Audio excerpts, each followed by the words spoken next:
उपस्थित हूँ आप सबके सामने। आज इनकी कुंडली लेकर के आया हूँ। इनका नाम आकांक्षा है। ये लखनऊ उत्तर प्रदेश से इनकी कुंडली भेजी गई है। ये सरकारी नौकरी में है और इनकी शादी अभी होने वाली, विवाह, पाणी ग्रहण संस्कार। आप जब इनकी कुंडली देखेंगे तो ये देखिए, लग्न में शनि वृश्चिक राशि के, नक्षत्र इनका जो होगा वो ज्येष्ठा नक्षत्र का है, क्योंकि 21 डिग्री पे बैठे हैं तो ठीक ठाक बैठे हैं, खराब नहीं है।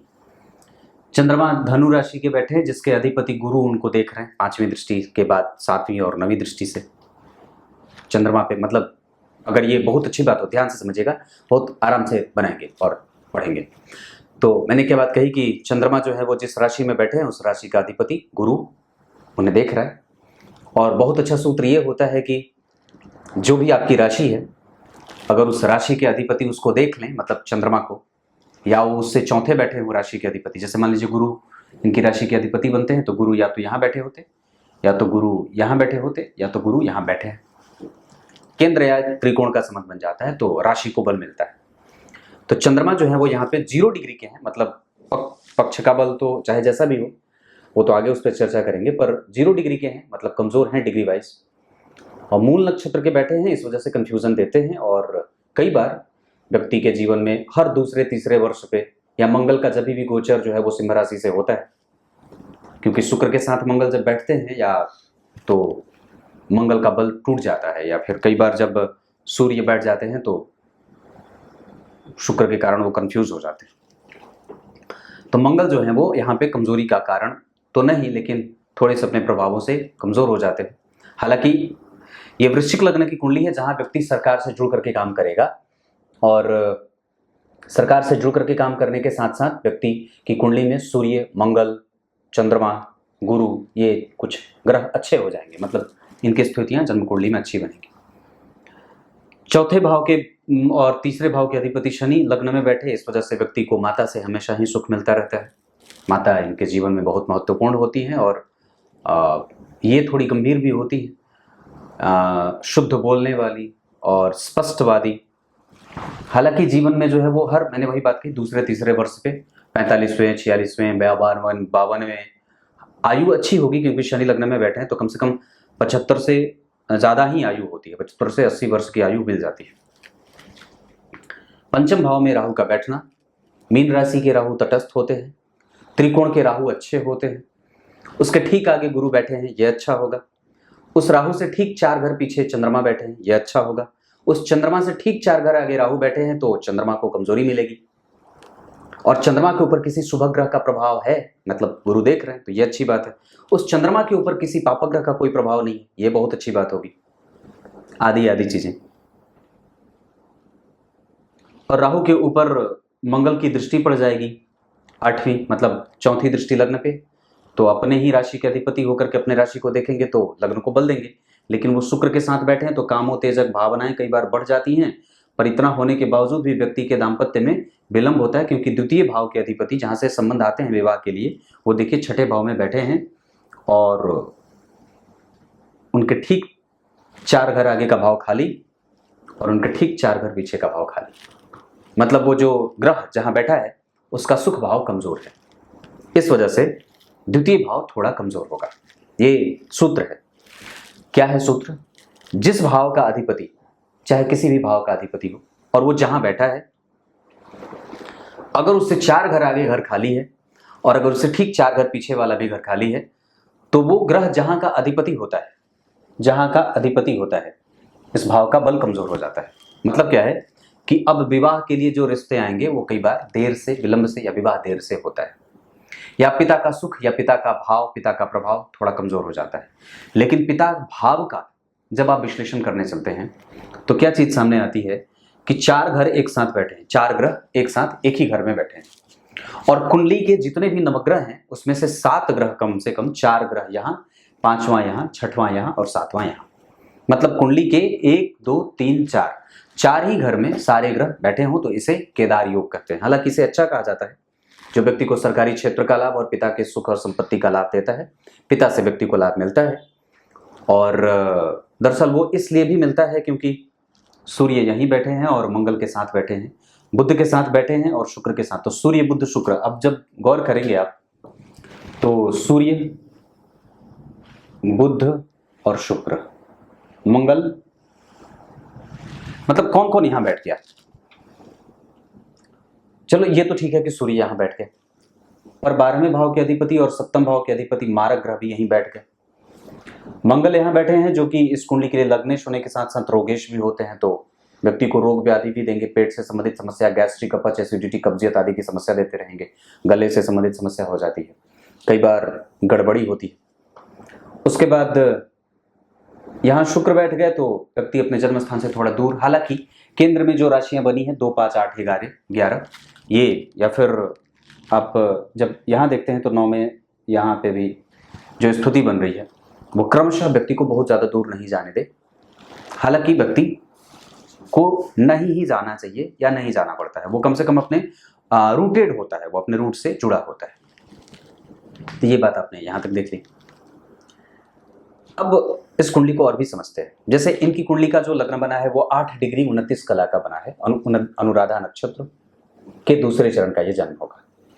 तो 8 डिग्री 29 कला, ध्यान से समझिए, मेरी तरफ देखिए, 8 डिग्री 29 कला का लग्न बना, वृश्चिक लग्न, अनुराधा नक्षत्र के दूसरे चरण के अधिपति बुध हो जाएंगे। लग्न का अधिपति कौन बना? मंगल। अनुराधा नक्षत्र के अधिपति कौन बने? शनि, वायुदेव, वायु तत्व का ग्रह। और चरण के अधिपति बन गए बुध। तो अब 3 ग्रह आपके सामने आ गए, मंगल, बुध और शनि। मंगल, बुध और शनि। शनि की 10वीं दृष्टि मंगल पे, शनि की 10वीं दृष्टि सूर्य पे, शनि की 10वीं दृष्टि शुक्र पे, शनि की 10वीं दृष्टि बुध पे। इसका मतलब कि व्यक्ति बैंक कुर्सी पे बैठ करके बैंकिंग की तरह काम करता रहे, फिनेंस सेक्टर में, या फिर गुणागणित करने वाला काम करता है। और उसके प्रभाव से, चूंकि वृश्चिक लग्न की कुंडली के लिए तृतीय और चतुर्थ भाव के अधिपति होकर के लग्न में बैठेंगे तो व्यक्ति को हेडेक देंगे। और 7वें भाव के अधिपति पे अगर पापक ग्रहों का प्रभाव रहेगा, जैसे मंगल का भी है और सूर्य का भी है और शनि का भी है, तो व्यक्ति का उदर रोग होता है। ये 7वां भाव जो है वो उदर का है, पेट का है, तो पेट से संबंधित समस्या होती है। और गुरु जो है वो जन्म कुंडली में 6वें बैठ गए, जो कि कई बार व्यक्ति को कफ से संबंधित समस्या देते हैं। और इस कुंडली के वो 5वें भाव के भी अधिपति होते हैं, मतलब हृदय क्षेत्र से आप नीचे उतरते हैं जैसे जैसे वैसे वैसे समस्याएं बढ़ती हैं स्वास्थ्य से। और जीवन में शनि के प्रभाव से 4 ग्रह प्रभावित होते हैं, और शनि की 3री दृष्टि यहां पड़ रही है, मतलब व्यक्ति पराक्रम करता है, उसकी 7वीं दृष्टि यहां पड़ेगी तो दाम्पत्य भी ठीक रहेगा, क्योंकि ठीक पीछे गुरु बैठे हैं, तो ये एक अच्छी बात होगी इस भाव के लिए, क्योंकि किसी भी भाव के ठीक पीछे अगर कोई शुभ ग्रह बैठेगा तो वो उस भाव का कम से कम कुछ ना कुछ सुरक्षा अवश्य कर लेता है। और यहाँ पे इस भाव से चतुर्थस्थ आप देखते हैं तो ये भाव शुभ ग्रह का बना, शुक्र की राशि बनी, और वो शुक्र जो है वो जन्म कुंडली में अपने भाव से चतुर्थस्थ बैठे हैं मंगल, सूर्य और बुध के साथ। इसका मतलब है कि व्यक्ति का पति और व्यक्ति के दाम्पत्य की स्थिति भी कमजोर नहीं है, ठीक है, क्योंकि उस भाव का अधिपति जो सप्तमें शुक्र है वो अपने भाव से 4 घर आगे बैठे हैं, और लग्नेश के साथ बैठे हैं, जो व्यक्ति में काम की अधिकता तो देते हैं पर फिर भी उसका कोई सॉल्यूशन बहुत लंबे समय तक नहीं मिलता है। ये कारण है। क्यों ऐसा?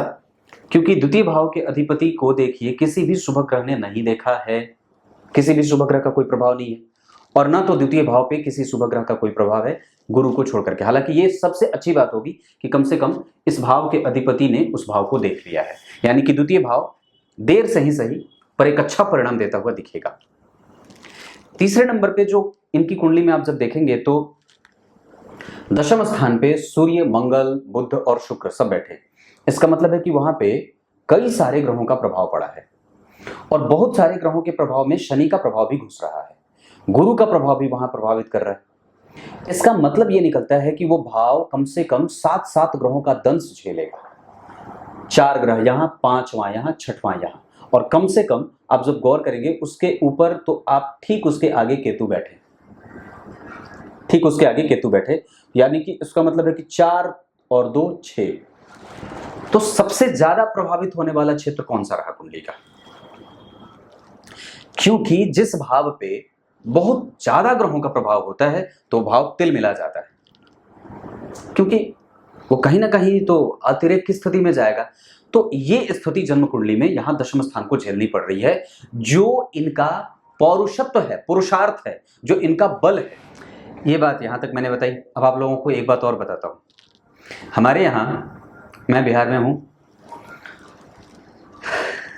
अभी आषाढ़ का महीना है, ये तुरंत ही चातुर्मास से शुरू होने वाला है, देवशयनी एकादशी। अब आपको मेरे घर के जस्ट बगल में यहां होली बज रहा है, यहां लोग होली बजा रहे हैं, फगुआ।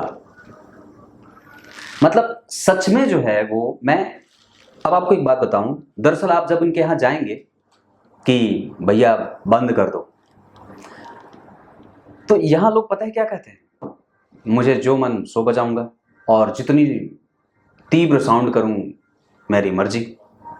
ये बिहार है, ये बिहार है जहां कब क्या बजाना चाहिए और कितना बजाना चाहिए पता नहीं चलता। और मुझे तो लगता है कि कुछ होने वाला नहीं है। आइए, पीछे से आप लोगों को होली सुनाई दे रही होगी, सुनते रहिएगा, आनंद लीजिए, मैं तो कुछ नहीं कर सकता। केतु की दृष्टि यहां पे, राहु केतु का प्रभाव जन्म कुंडली में। आप जब गौर से समझें तो धन भाव के अधिपति का द्वितीय भाव में जाना और धन के कारक या भाग्य के कारक दोनों ही गुरु होते हैं। गुरु ने सबसे अपना संबंध बना रखा है, क्योंकि भाग्य भाव के अधिपति को देखा है और भाग्य के कारक होते हैं और धन के कारक होते हैं। तो इसका मतलब है कि व्यक्ति के जीवन में धन और भाग्य जुड़ा है और वो हमेशा है, चाहे उसको कितनी ही, यहां मैंने क्या बात कही थी, पुरुषार्थ। व्यक्ति के जीवन में पुरुषार्थ की स्थिति बहुत उत्तम क्वालिटी की है, बेहतरीन है, पर वहां पे मंगल का प्रभाव कमजोर हो जाएगा, शुक्र का प्रभाव कमजोर हो, दोनों एक दूसरे को क्षतिपूर्ति में रखेंगे।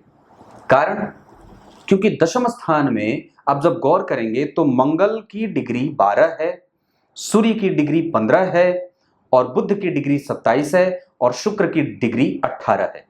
इसका मतलब है कि वहां पे बुध भी अस्त होंगे, इसका मतलब है कि वहां पे मंगल भी अस्त होंगे और इसका मतलब है कि वहां पे शुक्र भी अस्त होंगे। कारण, क्योंकि ये डिग्री में सारे ही ग्रह सूर्य के बिल्कुल ही सन्निकट जा रहे हैं, तो सूर्य का प्रभाव इतना कि अष्टम भाव या लाभ भाव की कमजोरी, 12वां भाव या सप्तम भाव के कमजोरी का एहसास और मंगल का प्रभाव, मतलब कि लग्नेश भी अस्त हो गए। अब जब इनसे आप जब चर्चा करेंगे, जब इनकी कुंडली पे अध्ययन करेंगे और भी गहराई में जाकर के, तो आपको ये बात पता चले कि व्यक्ति को पिता से लाभ तो मिल जाता है, पिता से व्यक्ति को लाभ तो मिल जाता है। वो कारण क्या था? क्योंकि दशम स्थान पे गुरु की दृष्टि थी, जो इस कुंडली के लिए पंचमेश होता है। पर वो पंचम भाव जो होता है वो पुत्र के और पिता का प्रेम होता है। वो देखिए छठे में जाकर के यहाँ राहु बैठ करके इस भाव को आधा परिणाम में लेके जा रहे थे, नेगेटिव, और यहाँ पे गुरु आ गए जो जन्म कुंडली में व्यक्ति को पेट का रोग बनाने के साथ साथ, देने के साथ साथ, गैस्ट्रिक पेशेंट बनाने के साथ साथ, कफ से संबंधित समस्या देने के साथ साथ कम से कम व्यक्ति को नौकरी भी देते जा रहे थे। प्रतियोगिता भाव में बैठ करके पंचम भाव, पांचवी दृष्टि से नवम दशम भाव को देख रहे थे। लेकिन द्वितीय भाव में चंद्रमा भी अच्छा काम किया, क्योंकि भाग्य में व्यक्ति को पैतृक संपत्ति और पिता का सुख मिल जाता है और कोई ना कोई एक ऐसा व्यक्ति मिल जाता है जो पिता का स्थान ले लेता है, मामा हो, चाचा हो, ऐसे लोग मिल जाते हैं। उसके बाद जो स्थिति यहां बन रही है वहां पे आप जब गौर करेंगे तो तीन ग्रह जन्म कुंडली में अस्त, लग्नेश अस्त हो जाएंगे तो लड़ने की क्षमता कमजोर, रोग प्रतिरोधक क्षमता कमजोर।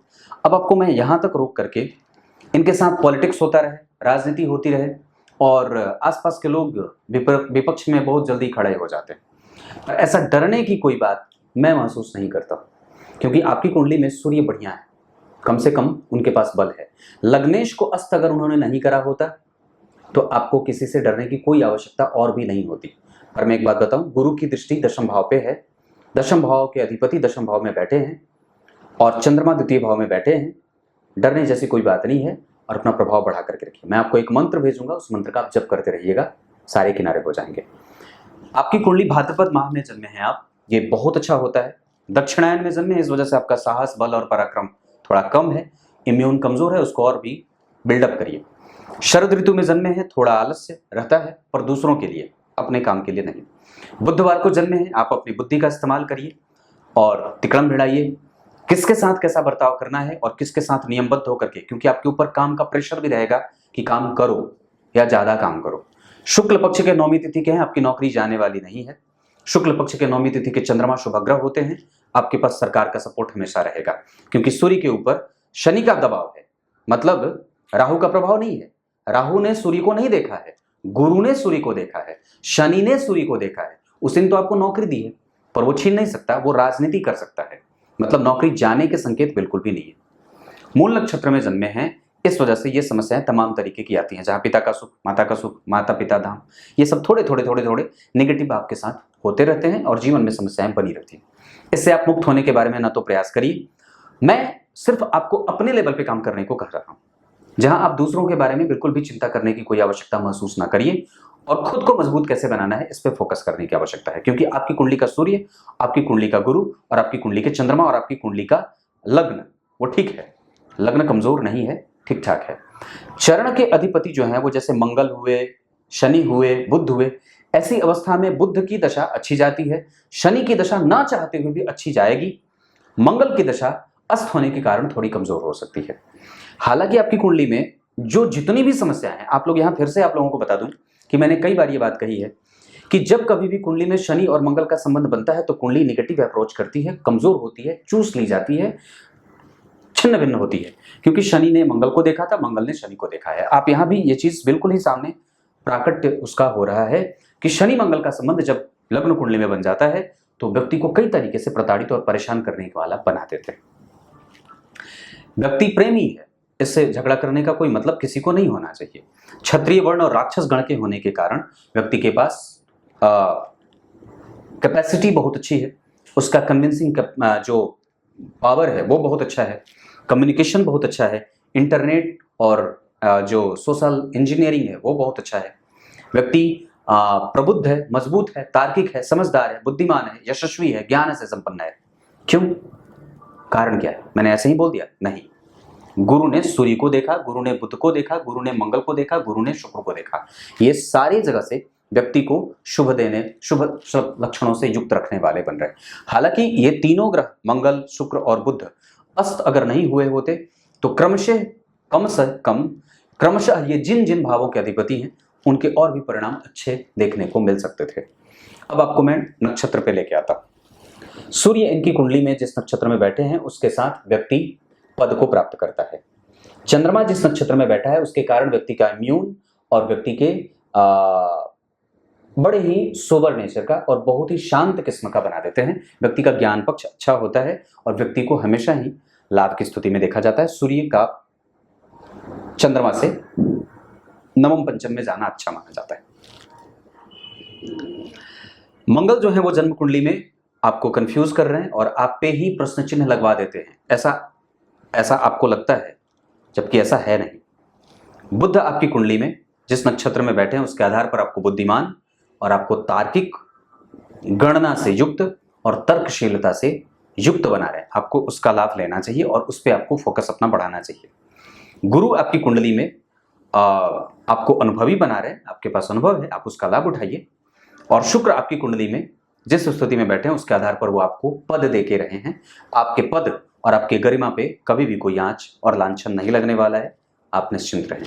पर सूर्य के ऊपर शनि की दृष्टि या इतने सारे ग्रहों के ऊपर शनि की दृष्टि थोड़े बहुत आपको मानसिक भ्रम में या चिंता में लेके जाएगी, क्योंकि लग्न में वृश्चिक के शनि कई बार ऐसा देते हैं कि वो व्यक्ति को थोड़ा कमजोर करता है, जहां व्यक्ति खुद को परेशान महसूस करता है दूसरे लोगों के द्वारा। अब मैं आपको यहाँ पे इनकी कुंडली में दृष्टि पे काम करता हूं। जैसे शनि की तीसरी दृष्टि कम्युनिकेटिव और व्यक्ति को पराक्रमी और साहसी बनाती है, साथ ही साथ व्यक्ति को कई तरीके से बहुत ही ज्यादा कोरिलेट करने वाला बना देती है। जहां व्यक्ति ब्रॉड माइंडेड होता है, बहुत ही अच्छा सोचता है और बेहतर होता है। ये इतनी सारी चीजें मैंने बताई। अब आपको मैं 2-3 चीज और समझा दूं। दरअसल नक्षत्र का प्रभाव तो मैंने बताया है। मंगल का प्रभाव लग्न पे बहुत अच्छा रहेगा। शनि की दृष्टि यहाँ के लिए अच्छी रहेगी। शनि की दृष्टि यहाँ आपको नौकरी देने वाली बनी, क्योंकि दशम भाव के अधिपति को देख रही थी उनकी दृष्टि। शनि और मंगल का प्रभाव था। देखिए, शनि चतुर्थ स्थान के अधिपति, मंगल दशम स्थान के अधिपति। शनि ने मंगल को देखा था, इस वजह से भी व्यक्ति को नौकरी मिल जाती है और वो है, कहीं भी वो जाने वाली नहीं। अब मैं आपको एक बात बताता हूं। दरअसल आपकी कुंडली में जो D10 चार्ट है, यहाँ पे चंद्रमा और मंगल बैठे हैं, अष्टम भाव के अधिपति होते हैं और लाभ भाव के अधिपति होते हैं।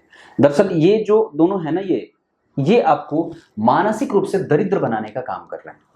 जहां व्यक्ति के पास सब कुछ होते हुए भी कई बार वो संशयात्मक हो जाता है। ऐसा मत करिए। सूर्य राहु के साथ है, इस वजह से आपके यश में कभी कभी वो भेदन करने का काम करेंगे, क्योंकि यहाँ के अधिपति देखिए यहाँ बैठे हैं 6वें भाव में। अब गौर से समझिए, यहाँ के अधिपति भी 6वें भाव में बैठे थे, यहाँ के अधिपति यहीं बैठे हैं नवांश कुंडली में। दाम्पत्य तो ठीक है, उसमें कोई समस्या नहीं है, क्योंकि दो शुभ ग्रह बैठे हैं। राहु भी बढ़िया बैठेगा, पति आपके ऊपर खर्च करने वाला, पति का कारोबार बढ़िया रहेगा, उसमें भी कोई गड़बड़ी नहीं है। गुरु का प्रभाव लग्न को देख रहा है, ये कोई गड़बड़ी नहीं है। हालांकि मंगल नीच के हैं और शुक्र नीच के हैं, इस वजह से संतान में कोई बाधा तो नहीं होनी चाहिए, क्योंकि यहाँ पे बैठे हैं। हालांकि शनि मंगल का प्रभाव है, कुंडली मिला करके ही विवाह करना होगा। पर फिर भी मैं एक बात कहूँ कि गुरु का प्रभाव है लग्न पे, तो डरने की कोई बात नहीं है। बुध का प्रभाव है चतुर्थ स्थान में, खराब नहीं होंगे वो। हालांकि दशम भाव के अधिपति हैं, तो कई बार दाम्पत्य में छोटी मोटी परेशानियां एक सामान्य बात है, जो कई बार आर्थिक रूप से अतिरेक व्यय देती है, अत्यधिक व्यय देती है। हो सकता है तुरंत ही शिफ्ट करना पड़े, तुरंत ही बदलाव करना पड़े, हो सकता है तुरंत ही कुछ नया काम करना पड़े, मतलब विवाह के तुरंत बाद ही नया बड़ा खर्च आ जाए, ऐसी स्थितियां होती हैं। घर, वाहन, भूमि, ऐसा कुछ खरीदना पड़ता है, रहने के लिए कोई घर बनाना पड़े, ऐसी चीजें। यहाँ गुरु बुध है, बुद्धिमान, और यहाँ पे गुरु और बुध का प्रभाव आपके करियर को स्टैब्लिशमेंट देगा। आपकी समस्या यहाँ है क्योंकि आप डर जाते हैं कि मेरे साथ कुछ बुरा ना हो जाए। क्यों डर जाते हैं? क्योंकि चंद्रमा से केंद्र में राहु हैं, ये ठीक नहीं होता, ये व्यक्ति के अंदर संशय पैदा करते हैं। और केंद्र में 2 घर खाली क्रमशः, और दशम स्थान में इतने सारे ग्रह। हालांकि कुछ होगा नहीं, क्योंकि शुक्र, बुध, सूर्य और मंगल पे गुरु की दृष्टि है। दूसरे नंबर पे अगर बात बताऊं तो दरअसल अगर आपकी कुंडली में लग्नेश अस्त नहीं होते तो ये कुंडली और भी ज्यादा मजबूत हो सकती थी। सूर्य आपकी कुंडली में दिग्बली है, इस वजह से षडबल में बलवान है। मंगल बहुत अच्छे बने हुए हैं। सूर्य और बुध आपकी कुंडली में कम से कम अस्त होने के बावजूद भी, याद रखने वाली बात है, ग्रह अस्त होने के बावजूद भी अपने कारक क्षेत्रों का परिणाम देता रहता है। वो सिर्फ परिणाम उस भाव के अधिपति होने के कारण वो भाव के अधिपति का परिणाम नहीं देता, मतलब भाव का परिणाम नहीं देता। मतलब मंगल अस्त हुए तो ऐसा नहीं है कि आपके अंदर वो साहस नहीं रहेगा, क्योंकि वो उनके कारक क्षेत्र में आता है, तो वो आपको साहसी बनाएंगे। लेकिन हो सकता है कि आपके स्वास्थ्य को कमजोर करें, हो सकता है आपकी प्रवृत्ति को, वो नेचर को वो सही डायरेक्शन में ना रखें। बुध अगर अस्त हो जाएंगे तो हो सकता है आपके इंटेलिजेंस को कमजोर कर दे। शुक्र अगर कमजोर है तो हो सकता है दाम्पत्य के प्रभाव को कमजोर करे, या विलक्षणता, या फिर जो एक विशालता होती है, या जो प्रेम मिलता है, जो सबसे सौहार्द का स्वरूप मिलता है, वो थोड़ा कमजोर होता है। तो इन सब चीजों को ठीक करने के लिए आपको मंत्र मैं दूंगा। इसके अतिरिक्त आपको प्रत्येक दिन मंदिर जाना चाहिए, सूर्य को अर्घ देना चाहिए, रविवार को या गुरुवार को कम से कम नमक का सेवन बंद कर देना चाहिए। अभी की दशा के हिसाब से चंद्रमा की दशा चल रही है, एक मोती भी आप धारण कर सकते हैं। इसके अतिरिक्त आपकी कुंडली में मंगल का रत्न मूंगा भी धारण कर सकते हैं। इसके अतिरिक्त आपकी कुंडली के आधार पर, मैं अभी चंद्रमा की दशा चल रही है, राहु है, इस वजह से भी आप परेशान हैं थोड़े से, पर ये चीजें ठीक हो जाएंगी। मैं समझता हूं कि 23 जुलाई से ठीक हो जाएंगी। अब एक बात और भी है,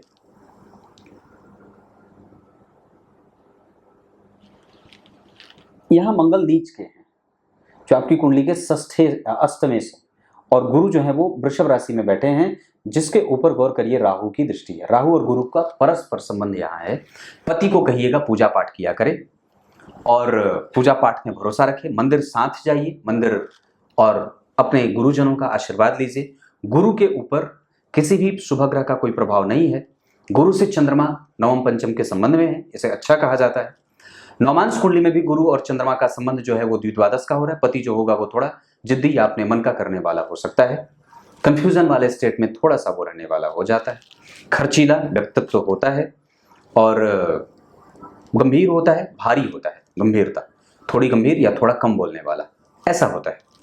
परंतु मैं एक बात आपको बता दूं, ये कुंडली किसी भी तरीके से अभी परेशान होने की दृष्टि में नहीं है।